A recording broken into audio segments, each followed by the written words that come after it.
சேலத்தில் பணத்தை இரட்டிப்பாக்கி தருவதாக கூறி கோடிக்கணக்கில் பணம் வசூல் செய்த தனியார் அறக்கட்டளைக்கு சீல் வைத்த பொருளாதார குற்றப்பிரிவு போலீசார் 10 பேரை கைது செய்தனர். சேலம் அம்மாப்பேட்டை பகுதியில் அன்னை தெரசா மனிதநேயம் என்ற பெயரில் தனியார் மண்டபத்தில் இயங்கி வந்துள்ளது. அவர்கள் பணத்தை இரட்டிப்பாக்கி தருவதாக கூறி 5000, 10,000, 50,000 ரூபாய் என 3 விதமான சலுகைகளை ஏற்படுத்தி பணம் வசூல் செய்து வந்துள்ளனர். இது குறித்து அறிந்த பொருளாதார குற்றப்பிரிவு போலீசார் அதிரடி சோதனை நடத்தியுள்ளனர். அங்கு 12 கோடி ரூபாய் பணம், 2.5 கிலோ தங்கம், 10 கிலோ வெள்ளி மற்றும் அரிசி உள்ளிட்ட பொருட்கள் இருந்தது தெரியவந்தது.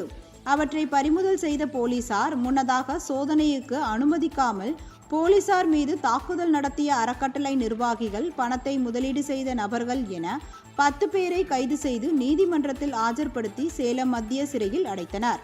மேலும் அறக்கட்டளை இயங்கி வந்த தனியார் மண்டபத்திற்கு சீல் வைத்தனர்.